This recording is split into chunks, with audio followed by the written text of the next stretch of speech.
ខ្យល់បក់ខ្លាំងធ្វើឲ្យផ្ដាសាយឥឡូវយើងមកធ្វើសម្លម្ជូរយួនហត់ក្តៅឲ្យបាត់ផ្ដាសាយម្ដងឥឡូវនេះយើងមកមើលបន្លែដែលត្រូវធ្វើសម្លម្ជូរយួនយើងទាំងអស់គ្នាបន្លែយើងអត់មានពិបាកអីរកទេពុកម៉ែបងប្អូនងាយនាងខ្ញុំទិញសណ្ដែកបដោះទិញតឡាចទិញពេញប៉ោះថាទិញកៅអៅឈូកប៉ុន្តែអត់មានកៅអៅឈូកក៏អស់ចឹងហើយក៏ទិញបន្លែសម្លម្ជូរគេមកលាយទៅមានទិញបន្លែសម្លម្ជូរដែលគេកាត់ច្រកថងស្រាប់ហ្នឹងវាមានម្នាស់មកជាមួយចឹងបាយហត់ទិញម្នាស់ថែមសម្លម្ជូរយួនអត់មានអីជាពិបាកធ្វើទេពុកម៉ែបងប្អូនតែបើយើងធ្វើអត់ត្រូវក្បួនវាអត់សូវឈ្ងុយហើយក៏អត់សូវមានជាតិដែរតែបើយើងធ្វើត្រូវក្បួនរបស់វាវិញរសជាតិវិញជាតិសាហាវហើយក្លិនវិញឈ្ងុយដល់ផ្ទះអ្នកជិតខាងរសជាតិវិញជូរអែមឆ្ងាញ់សាហាវខែខ្យល់បក់អញ្ចេះអីបានហត់ក្តៅជំងឺផ្ដាសាយអីនោះថយឆ្ងាយពី3គីឡូដីតោះឥឡូវយើងមកចិតបន្លែធ្វើម្ហូបយើងវិញនាងខ្ញុំមានតឡាចហ្នឹងមិនយករាងខ្ចីល្មមទៅហើយមកចិតជាចង្វាមូលសម្លម្ជូរយួនថ្ងៃនេះធ្វើលឿនតែប្រហែលបងប្អូនដោយសារតែគ្នាច្រើននាងខ្ញុំមកហាន់បន្លែហើយម្នាក់ទៀតនោះគាត់ជួយបំពងត្រីធ្វើអីយកត្រីបំពងសម្លម្ជូរយួននេះនាងខ្ញុំយកត្រីប្រើត្រីទក់យកទៅបំពងឲ្យឆ្អិនស្រាប់បានយកមកស្លពេលដែលស្លអត់ស្លម្នាក់ឯងចឹងស្លមានគ្នាជួយចឹងធ្វើតែមួយផ្លែតបានហូបឲ្យពុកម៉ែបងប្អូនមានអ្នកខ្លះដាំទឹកសឡដាំអីឲ្យស្រេចបន្ទាប់ពីចិតបន្លែតឡាចយើងរួចរាល់នាងខ្ញុំចាប់ផ្ដើមហាន់ជាណាហ្នឹងយើងយកទៅលាងទឹកឲ្យស្អាត 3-4 10 ទឹកចឹងមកហាន់វាឲ្យមកល្មមមកទុកបាំងពេលរៀបលើកចុះតាមពិតហ្នឹងគេបាំងមានម្អមទៀតចឹងប៉ុន្តែនាងខ្ញុំអត់មានម្អមមានតែជាណាបងជាណាជំនួសក៏ដោយទៅពេលដែលសម្លយើងចិតឆ្អិនហើយយើងដាក់ជាណាចូលទៅក្លិនវាឡើងឈ្ងុយហើយមួយទៀតយើងដាក់ខ្ទឹមយើងយកច្រាំវាអត់ហើយយកបំពងវាយកមកដាក់ពីលើពេលដែលរៀបលើកចុះហ្នឹងក្លិនវិញកាន់តែឈ្ងុយបន្ទាប់ពីនាងខ្ញុំ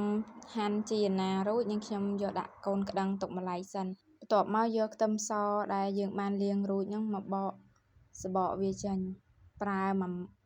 2-3 កំពឹសមកពុកម៉ែបងប្អូនខ្ទឹមសហ្នឹងគឺនាងខ្ញុំយកវាមកច្រាំឲ្យម៉ត់ហើយយកទៅបំពងហើយវាមកក្រហមល្មមលើកវាឡើងទៅទុកដាក់ពេលដែលម្ហូបឆ្អិនណាដាក់ចូលទៅឈ្ងុយក្លិនឈ្ងុយខ្លាំងណាស់ពុកម៉ែបងប្អូនសម្រាប់នាងខ្ញុំពេលដែលធ្វើសម្លម្ជូរយួនម្ដងនាងខ្ញុំអត់ដែលចោលសោះរឿងធ្វើខ្ទឹមចិញ្ច្រាំពងយកទៅរោយពីលើពេលម្ហូបយើងឆ្អិនណាអាហ្នឹងពេលដែលដាក់ទៅធ្វើឲ្យម្ហូបយើងកាន់តែមានក្លិនឈ្ងុយណាមួយនាងខ្ញុំចូលចិត្តណាស់ម្ហូបដែលដាក់ខ្ទឹមពងរោយពីលើសម្លក្តៅរសជាតិជូរអែមតបមករោយខ្ទឹមពងឈ្ងុយអមជាមួយនឹងជីណាយើងទៀតហត់ក្តៅមកបែកញើសឆ្ងាញ់ខ្លាំងណាស់ក្លិនវិញឈ្ងុយជះហ្មងណាបន្ទាប់ពីច្រាំខ្ទឹមច្រាំអីរួចហ្នឹងនាងខ្ញុំយកខ្ទឹមនឹងដាក់កូនចានខ្ទឹមសដែលច្រាំរួចហ្នឹងដាក់កូនចានយកទៅទុកបំពងដោយសារតែខ្ទះមួយទៀតហ្នឹងគឺនាងខ្ញុំបំពងត្រីហ្នឹងយើងបំពងហើយបន្ទាប់មកប្រេងឆាដែលសល់ពីបំពងត្រីហ្នឹងយកដាក់បំពងខ្ទឹមហ្នឹងបន្តិចទៀតហ្មងទៅកុំឲ្យខានបន្ទាប់ពីដុសត្រីចេញពីខ្ទះមកយើងចាក់ខ្ទឹមយើងយកមកបំពងកូរត្រឡប់ចុះត្រឡប់ឡើងទៅបន្តិចទៀតហ្នឹងវារៀងឡើង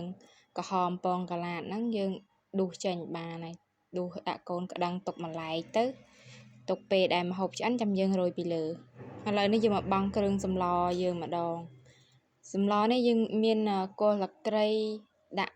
អំបិលប៊ីចេងស្ករអីហើយពុកម៉ែបងប្អូនដាក់អំបិលអីហើយ